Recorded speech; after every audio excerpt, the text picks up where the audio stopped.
happens to be an opportunity for members of our broader community to engage, and we know that some of you are here. Many of the people in the audience are not necessarily people who are at the University of California at Irvine. We also wanted to make sure that our students had the opportunity to participate as well. And in fact, this semester we're teaching a course here on biotechnology and the law, one of the few law schools in the country that actually has such a course in this. And I will tell you that we have been contacted by the federal government, very interested in what it is that we're doing here at Irvine with that course. I have to say, when I got the call that the FBI wanted to meet with me, and it was about my biotechnology in the law class, my husband and I both wondered, was it really? But it turned out it really was about that. And there is significant concern about national security and biotech issues, in fact, raised by Reverend Jackson, too. What's in our water, what's in our food. So this is an opportunity for those of you who would like to pose a question to be able to do so. And if you raise a hand, we will call on you. Okay, so yes, please, yes, you can stand and maybe project for your question. Craig Beauchamp, class of 72. UC Irvine. I just wish the law school had started 40 years earlier. You still can come. Well, I ended up at DePaul. I taught there. And Irwin too. Yes, but just before me. I started in 88. Okay. Doesn't the media bear some responsibility for the spreading of fear and misinformation? And if so, and it's a reality, they do, what can be done legally or otherwise? And this goes to the whole panel. Thank you. Panelists, anybody you'd like to jump in? Dr. Woods? This is probably It's just a godsend, really, at CNN with fairly scientific analysis and examples of situations. But it raised the point of why don't we have an attorney general? I mean a surgeon general. As I listened to Dr. Andrew a few moments ago, I could not help but think to have him interpret Ebola, have that crisis, or to have Sundar Gupta interpret would have such meaning, as opposed to having people with scientific backgrounds and in-depth discussing it. We've got people running for office interpreting the disease. The media and the media acts as if they are authorities and they know better. They spread disease. Especially Fox. No, they're not alone. Well, this is probably somewhat more of a contrarian view. I think there's no question that the media has such a tremendous influence that it's very difficult to resist that influence. And yet, I'm stunned by Reverend Jackson's, well, multiple comments, but certainly the one where he notes, you can work in the dark. You know, we have that responsibility to develop ways of resisting, because resistance is what it's about. I don't think that it's possible or probable that we are going to find a change in the media. The money's too big, the pressure is too great, but I do think our opportunity and the growth of our educational system and our children is about resistance for the things that you know are right, for the stations that you know are telling the truth. You have to look for them. You have to educate your children to be aware, not just informed. Let me address the latter part of your question. Because it's a constitutional question. It's really about the First Amendment. The reality is the government can't punish speech just because it's false about Ebola or any other disease. The government can't censor newspapers or news reports just because they're false. The First Amendment is based on the hope that more speech will work and over hopefully a short term will counter the falsehoods and the truth will emerge. But that's a hope, that's a faith. In a time of a crisis, a lot of false information can get out and it can do a tremendous amount of damage before more speech can cure it. But the First Amendment isn't going to allow the government to come in and punish people for saying false things about Ebola or anything else, or allow the government to suppress news about Ebola or anything else. That's the First Amendment. All right, there's a question up here. Please try to be as succinct as possible, and I will try to repeat it for our cameras. So the question, for purposes of our viewing audience, relates to clear and immediate threat, but when that threat is exposed in a public space, how should we respond? Dr. Neumann? Yes. Well, I mean, remember that the body fluids of someone who is sick have to come into really close contact with someone else. So, you know, if someone is not quarantined and is on self-observation for 21 days, and then all of a sudden they, you know, start feeling feverish and they vomit in a cinema or something, you know, that's essentially your question. And, you know, it's really just extremely remote, the scenario that you're setting up, because the symptoms, they ramp up. So people will feel, you know, they're checking their temperature twice a day, and there'll be an elevation of temperature. And I think people who are dedicated enough to go all the way to West Africa to volunteer are diligent enough to check their temperature and not go to the cinema if their temperature has started to creep up. And moreover, remember that in the Texas case where the patient was sent back home initially and spent several days living with his family while he was extremely sick, and none of them acquired Ebola. Only one. And you didn't acquire Ebola. You were with his family. I don't think. You know, I came back, I really did not see Duncan. We were away from him outside, and he was upstairs. But when I came back, people were checking my temperature. And I mean, just to be in Dallas had the Ebola. I mean, it just became, Dr. Woods, this irrational fear thing. And that's why this issue of a Surgeon General, people like Dr. Shemansky and Dr. Norman, and you having a role to play. We need people in high places who make real sense. Questions over here? Yes. So the question relates to the status of the laws, and have we seen the laws relating to quarantine shift over time? Erwin? These laws have existed for a long period of time and have dealt with many communicable diseases. And in fact, we see instances now of people with drug-resistant tuberculosis being quarantined because of the fact that they pose a clear and immediate threat. And there's other instances in recent years too where we've seen the laws being used. But these are laws that have been stable for a long period of time and have been effective in the past in dealing with communicable diseases. So the answer directly to your question, Greg, is I did not see in the news media calls for changing these laws over the last couple of months. In fact, my sense was the politicians wanted to ignore these laws and just wanted to say, we need to quarantine people because of fear of the spread of Ebola. Yes, sir. And then up front. Yes. So the question for our viewing audience again is, how in fact do we guard against the politicization of Ebola, where there may be governors that impose quarantines or other kinds of restrictions? Erwin? I don't know. He's always so to the point. Yes, and I don't know. I think that we will see it in the future if Ebola spreads more in the United States, or there's another communicable disease that spreads in the United States.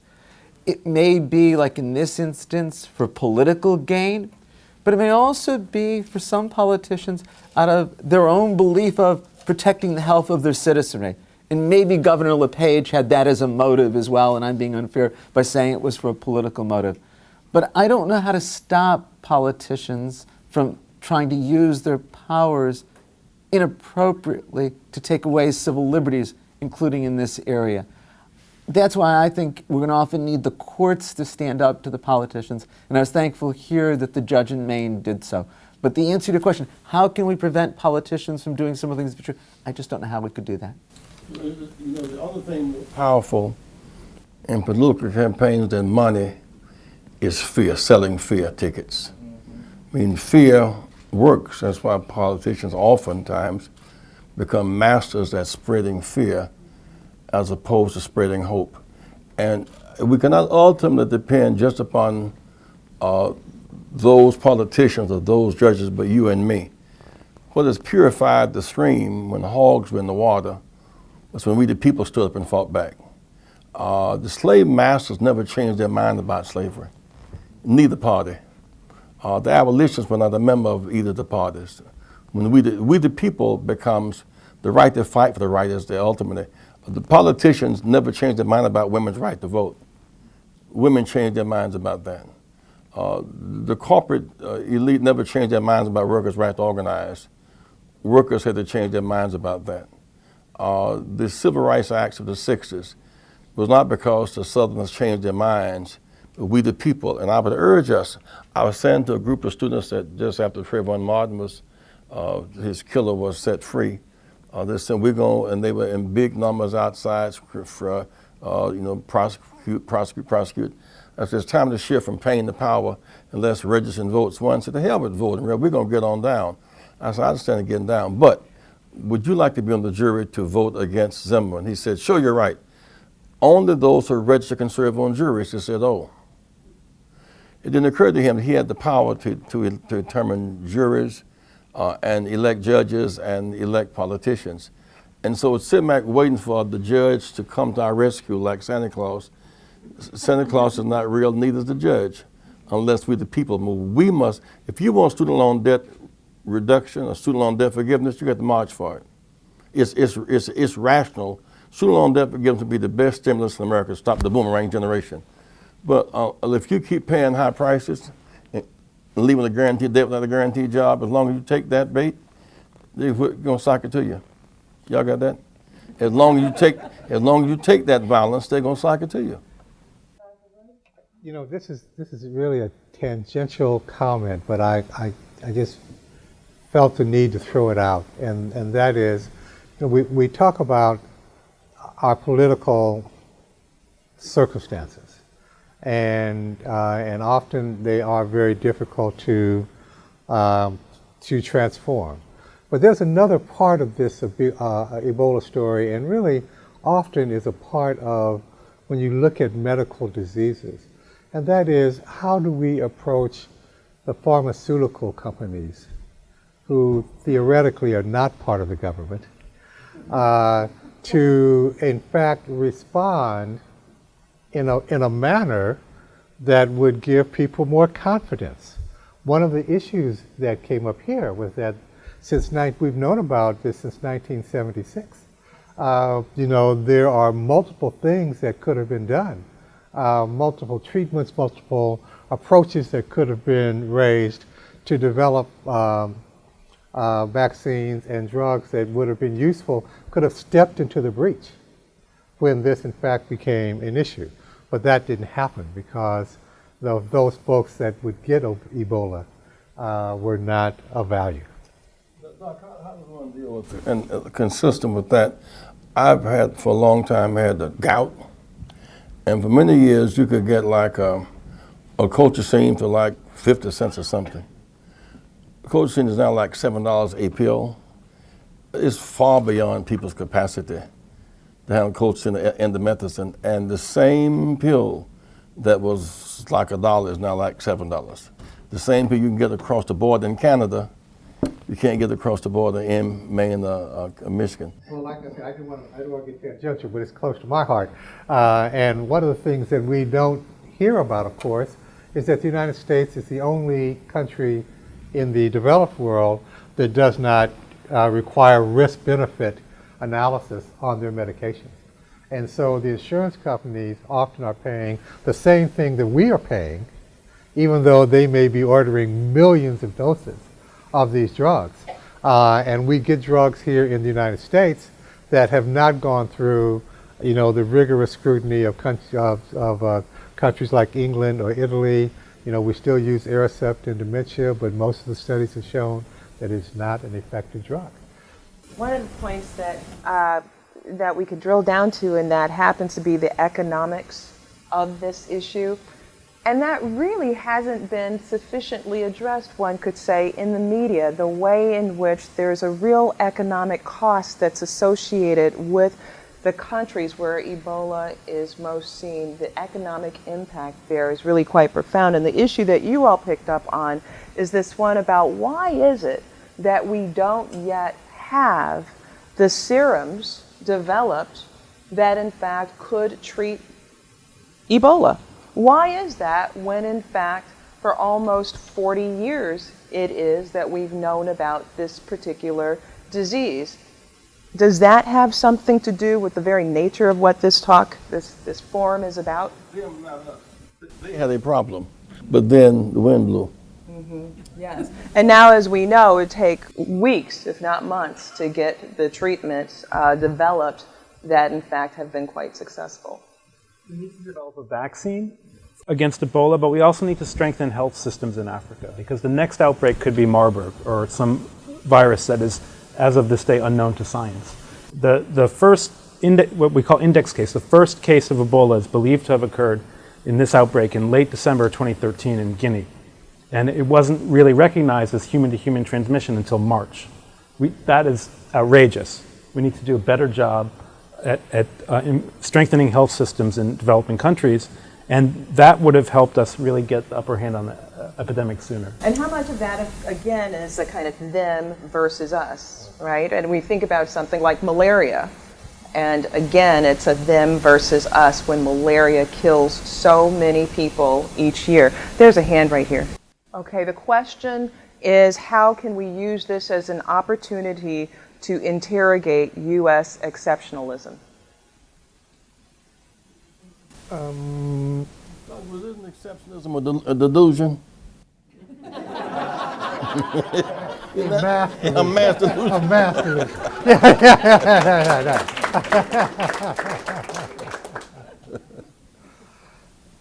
Well,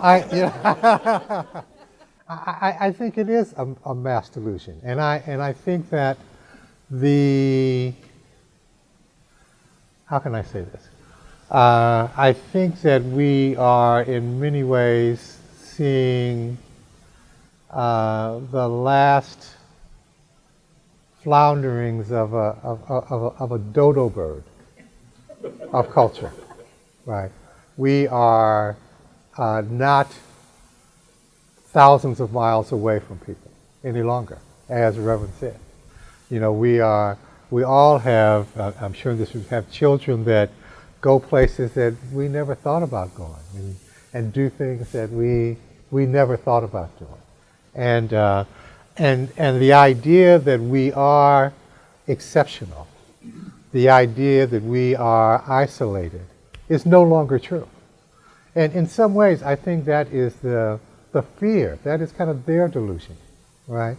They want to hold on to a world that, in fact, never was, but certainly never will be. So I'm confident, because I see places like WeWork. I don't know if any of you know this where you can go in and get office space. It's called WeWork. I was there a few days ago. The whole idea of being worried about young folks that are only holding these instruments, and they're looking at them, they're not talking, they're not socialized. Go to WeWork, right? Young folks are talking, they're collaborating, they're getting things done. And if you listen to Fox, it's not happening. If you walk the streets, it's happening. It's happening. Also, the politics of exceptionalism is a power play, like royal blood. If you are in the royal family and have a car wreck, don't go to the blood bank looking for some royal blood. You will not make it. There's no such thing. But it's a power play, because you can perpetuate power through royal blood, and all of us have, is it 3 types? Yeah. Good, 3 types. And neither one of them is royal, except all of them are royal for everybody. There's a hand in the back against the window, please. Can you stand up? The question in there is, where is the moral imperative for those who treat these patients who may or may not have Ebola to pull themselves away? There are those that say, for example, one of the doctors who's just recently been released in New York, some have criticized and said, well, he should not have gone bowling, that he should not have been out in the public. He knew that he was treating patients in Western Africa who had Ebola, and then he came back and he engaged in his normal everyday life activities. Equal sentiments have been levied at one of the nurses who treated Mr. Duncan, where there are those that said she should never have gotten on a plane, flew across the country, met with other people. What do you think? I don't know if this will be a satisfactory answer to your question, but I can say that outside of Africa, there has never been a community-acquired case of the Zaire strain of Ebola virus. There have been a handful of nosocomially acquired cases of the Ebola virus, but there's never been a community-acquired case of Ebola outside of the African continent. We can, the real difficulty is that we've become a zero-tolerance society. And I understand that. Because the height of losing zero tolerance can be so great.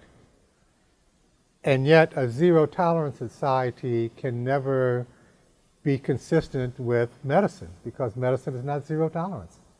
It just doesn't work that way. And I admire your ability to talk about what doctors, that moral imperative that is so important.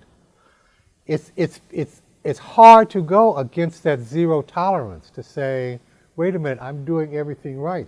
Those statistics are absolutely correct, but we have to. And we have to if we are looking past the strength of our culture.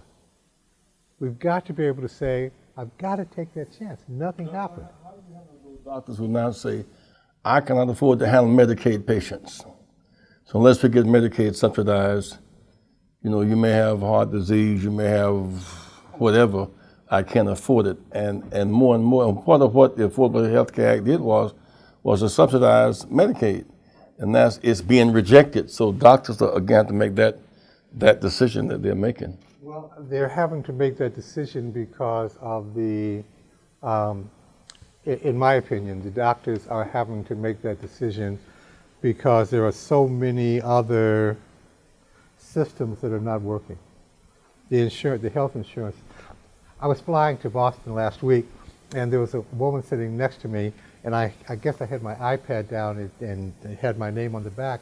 And she said, "Are you a doctor?" I said, "Yes." And she said, "I need to talk to you." Okay. And so I thought, oh my gosh, here it comes. And she said, "I'm an auditor." And said, "I just got through auditing this insurance company." And part of her job as an auditor was to go through the training manuals of this insurance company. And she's a Republican. She made that point very clear to me. And the reason why she made that point was because it was the first time that she was exposed to the denial practices of insurance companies. She didn't believe that stuff, right? She didn't believe that insurance companies denied doctors and denied. And she said that it was in the training manual where they would say, if it's code this and code that, deny. And if it's code this and it's code that, deny. And so she wouldn't give me her last name because she said she's going to be a whistleblower and kind of, We'll just call her Susie. Yeah, exactly, right. The conversation now has come back to constitutional law. It has come back to the Supreme Court, and it's also come back to irrational politics, which so unites what we're talking about. One of the things that the Affordable Care Act did was say that any state that took federal Medicaid money had to include within its coverage those within 133% of the federal poverty level. The federal government paid 100% of the costs for that to the year 2019 and 90% thereafter. That's a really good deal for the states. And yet the states, especially the red states, objected to this And the Supreme Court declared that unconstitutional 7-2 in 2012. Talk about the issue that's now before the Supreme Court. The federal government says that if a person purchased insurance on a state-created exchange and they're below a certain income level, but above the Medicaid level, they'll get a tax credit to let them be able to afford insurance. This is a great deal. Every state should want this for its residents, right? If they're of low income, they'll get a tax credit at the expense of the federal government so they can afford insurance. Then they won't be the burdens on the public hospital systems. Only 16 states have chosen to participate in this now. The other 34 states, just for irrational political reasons, are choosing to deny this to their residents. So it really does come back to irrational politics and also to the Constitution. Last couple questions. We have two gentlemen right there, and also we have someone couple in the front row right here. Yes, yes, sir, in the blue. Oh my goodness. All right, so for our viewing audience, delusion has been a theme that was set by our resident neuropsychiatrist. And the question is, how does this play out in the 2016 election? Well, the most willing to fight and stand up must take on the sickness. I was at the Super Bowl game last year, and I was assessing some things, and so some journalists said, well, why are you so caught up in the Super Bowl game? I said, it's one of the great fruits of the civil rights struggle. We made this possible. And they went off on me. You mean, what does civil rights have to do with the Super Bowl game? So, well, had we not been successful, you couldn't have the Carolina Panthers and Atlanta Falcons behind the cotton curtain. You couldn't have had the Alabama LSU game behind the cotton curtain.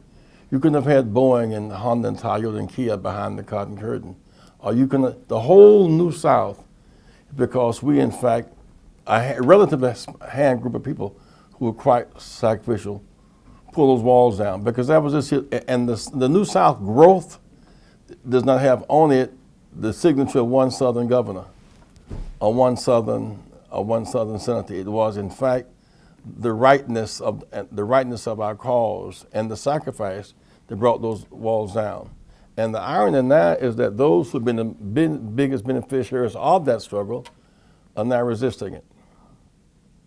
We can't know the answer to your question at this moment, November of 2014. If Ebola, God forbid, should spread in this country between now and then, it will be the most important political issue in 2016. And ultimately, that's likely to turn on, will Ebola be contained in the 3 African nations where it is, and will it, like past epidemics, the much less widespread epidemics, ultimately die down? Or will it remain rampant, become more rampant in these countries and spread throughout Africa? If that happens, then it's going to spread in the United States as well. And so it all depends on what happens in these next 2 years. If Ebola dies out, this outbreak, it's not going to be a political issue in 2 years. Ebola spreads, it could be the dominant political issue, and then it really will become the politics of fear.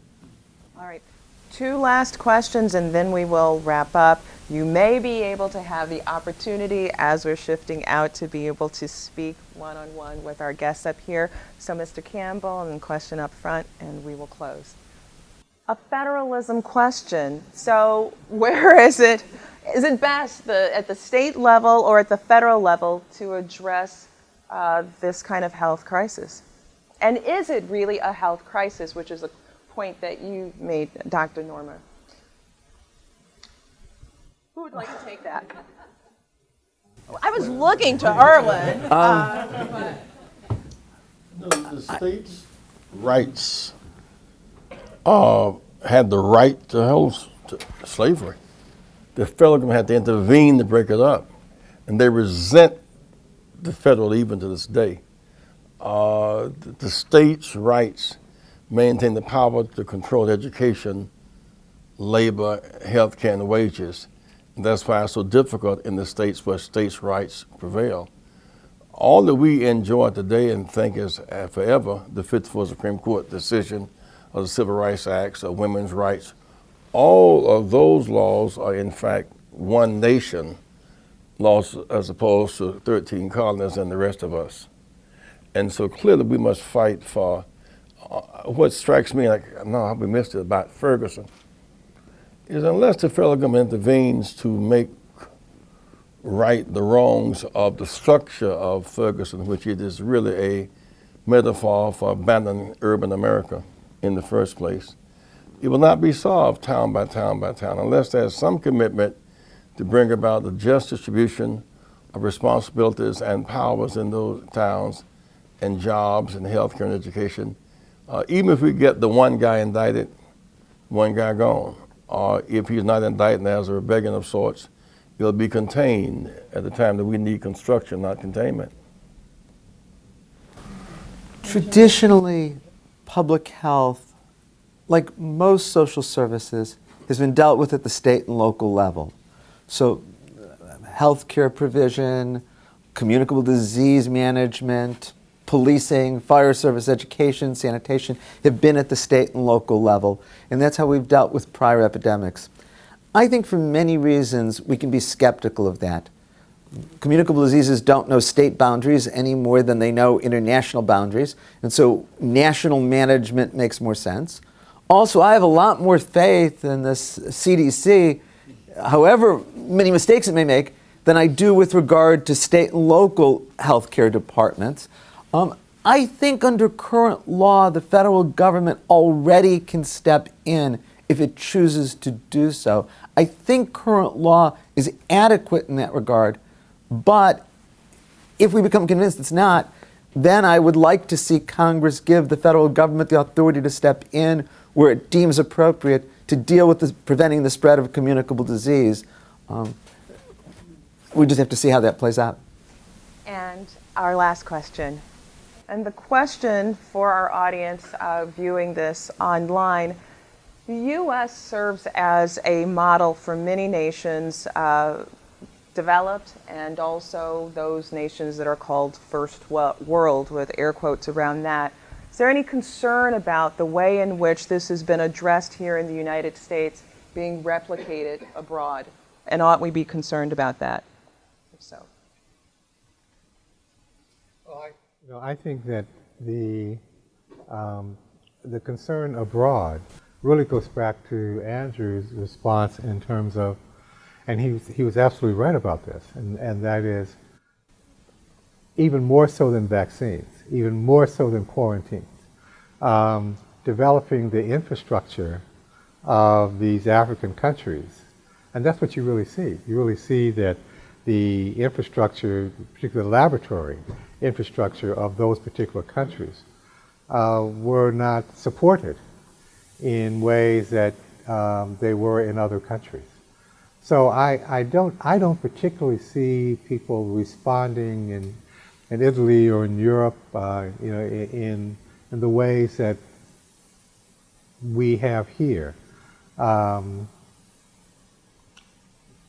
But to be honest with you, another reason is because, and I really hate to say this because I'll probably start a whole other, because they have universal health care, right? And their abilities to get people in and get people services are so much different than the way that we do it. Some things we do other people should not want to do. When we determined to go into Iraq without any credible evidence and lost money and moral standing and lost lives, not only did we lose that war morally, but when Putin did the same thing in Crimea, we couldn't say follow international law because we did. Our model took away from us the moral authority. How we treat people, because we are seen so visible high on the hill, determines how the whole world relates to us. And that's why fighting for the moral compass, no matter what party is in charge, fighting for the moral, we cannot let America undo 10 million new Americans with health insurance. That's a fight. We cannot let America undo the progress we've made, no matter who is in charge of government. They're not in charge of our conscience. And our conscience is outbreaks and the expression of direct action must determine. We set the agenda. Dr. King was not a congressman, senator, or judge, but yet we the people have the power. And that's the thing I'll leave with you as law students. We the people still have the power. What makes America great in part is that in America we have the right to fight for the right, but we must fight. We've never lost a battle we fought. We've never won a battle unless we fought. Thank you.